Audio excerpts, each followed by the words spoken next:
right, so diving into part 2, let me get this queued up. God, I'm so loud in these old videos. Okay, wow, I start with my brows on and they are there. They are there. What I used to do is I used to do ABH Brow Wiz and kind of outline my eyebrow. And then I would take Dip Brow and fill them in. It's just not my journey anymore. So what I'm doing is I'm going to be taking the MAC Shape and Shade Brow Tint in the shade Fling. I'm going to do this. This is basically what I pretty much do every day. If I'm not doing like full glam makeup, which in the age of Corona. So I'm just taking this and kind of filling in. You can see it takes away some of the sparseness. But other than that, I don't really do much for the day-to-day. I used to fill my brows in heavy every day. Oh my God. Then I'm just quickly gonna go in with some brow set. This is Beguile from MAC. They don't make this anymore, but it's what I have and it's what I've been using. And their new brow gels are great. I have one on backup. But for me, brow gel is brow gel. And that's that. That is that. All right. Talking about eyeshadow primer. I'm talking about Urban Decay Primer Potion, which I know a lot of people love, and I know a lot of people are into that. But now I use either Painterly Paint Pot or Soft Ochre Paint Pot from MAC. God, I cannot get over my eyebrows. So I'm just gonna use a little bit of Soft Ochre. A lot of days, this is all I'll do. I'm going into a MAC palette that was limited edition, but I think, I mean, they don't make the times 15 palettes from MAC anymore anyway. I'm just using Orb, which I think they still make, to set my this down. So I did set that eyeshadow primer just with my translucent powder. So soft brown from MAC is what I'm using. I don't have that anymore. And apparently in this video, I do like a full-on eyeshadow look, which I'm just not gonna do today. So what I'm gonna do is I'm just going to grab my Huda Beauty Khaki Haze palette and just put on a couple of eyeshadows. I'm just gonna go in with this one right here on a MAC 224 and just blend that around. Oh, I'm using the Peanut Butter palette from Too Faced, which I used to love that palette. That used to be my everyday palette. It was, I don't think they make it anymore, but it was a lot of really warm toned eyeshadows. And I'm using the really warm colors, where I am much more into neutral shades for everyday these days. Yeah, and you had to really be into warm colors. I do still agree with that. You really had to be into warm toned eyeshadows to like the Peanut Butter and Jelly palette. I think my sister has this now. This one came in my Resi palette from Anastasia. The issue I had with the Peanut Butter palette was like I always felt like I couldn't do a full look with that palette. Like I had to pull in something like Soft Brown from MAC to make that palette work for me, because there wasn't a matte transitioning shade in there. I don't even do my eyeshadow like this anymore in this video. Obviously, I'm using one brush, basically. They were really pigmented. But, you know, I wanted to try to do something a little bit different with it today. So I'm not using the purple. It's only 4 years old. So I was... The bright purple is It's probably 5 years old now. So I was 26. As you can see, then I am going to go into this white shade. God, I'm using a lot of different color eyeshadows. I look dead. I guess it's October, so that's okay. This is a matte shade. So if you like a matte. Oh, I'm doing a brow bone highlight. I don't do that anymore. I can't tell you the last time I've actually done a brow bone highlight. I'm still using the same color eyeshadow, just in case you were curious.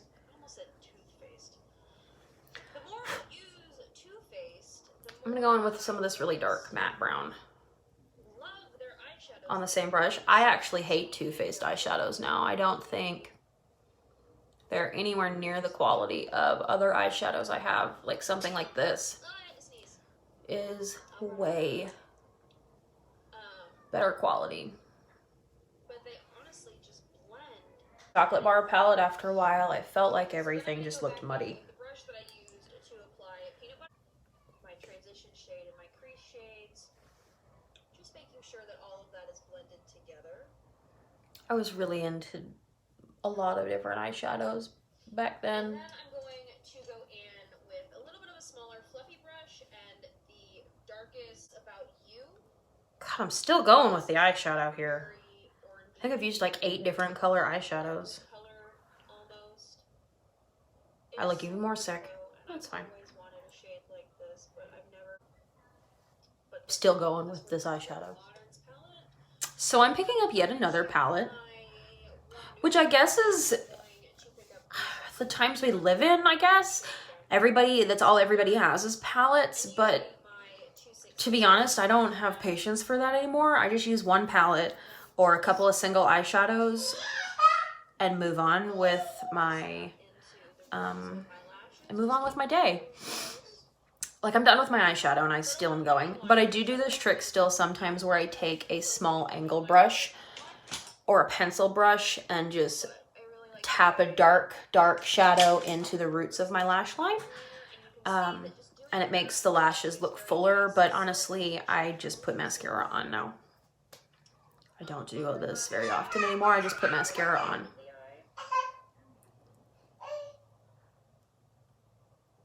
For mascara today, I'm using a new one. Finally. I have not purchased a high-end mascara in a really long time. I get samples here and there, but I haven't really purchased one because I'm okay with my drugstore mascaras. Are you though? Drugstore mascaras, no. They work really well for me.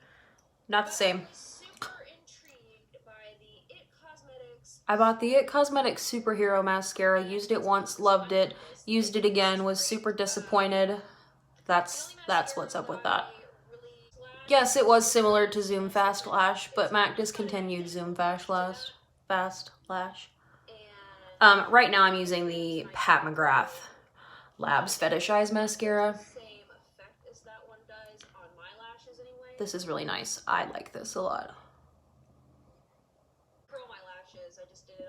Oh, I did curl my lashes. I didn't curl my lashes for this. I very rarely curl my lashes anymore. Because that's not really interesting, is it? Still, wow, I put on a lot of mascara. Putting on mascara is not really interesting either, but I wanted to show you guys. I'm still putting on mascara. Good God. Now I'm completely blocking the camera putting on mascara. It is a little clumpy, but... I like clumpy. I do like clumpy mascara. Now, for lips, I have so many... This is going to be interesting. Lip products that I have been loving and that are all, like, my favorite right now. I like this hair color I've got going on. Oh, I remember what I put on. I would never wear this anymore.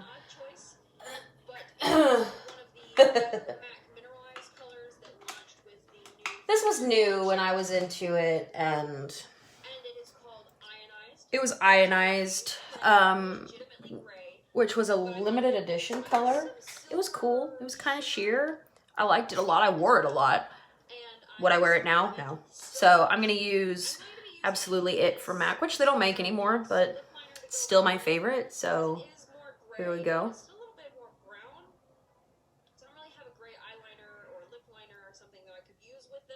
And I'm using Stone. I'm using Stone lip pencil to go with this. I recommend Oak. Stone would be better. I also used to not overline my lips, which is very weird to see in this video because now I'm all about overlining my lips. Those are my lips. They're overlined. So I'm using this gray lipstick, which it's a no for me on that one, dog. So what I'm gonna use instead, which is what I would typically use, is Marshmallow liquid lipstick from Lime Crime. I just prefer liquid lipsticks these days with a 1-year-old running around my house, and you know, if I'm gonna wear makeup, a liquid lipstick is where it's gonna be because I don't have to worry about it coming off on her. I don't have to worry about it coming off, period. So I loved this lipstick, this gray lipstick. Oh God. I still have this gray lipstick. Like I said, I'd never wear it anymore. Because number one, it's old, so it's gone off, but number two, I think gray lipsticks look dumb on me these days. So, but anyway, this is the look I prefer these days. If I hadn't been sitting here for 18 hours reacting to this video, that's cringeworthy, to say the least, I probably would have been done with this 45 minutes ago. But anyway, so this is it for part 2. Thank you guys so much for watching, and I will see y'all next time. Bye-bye.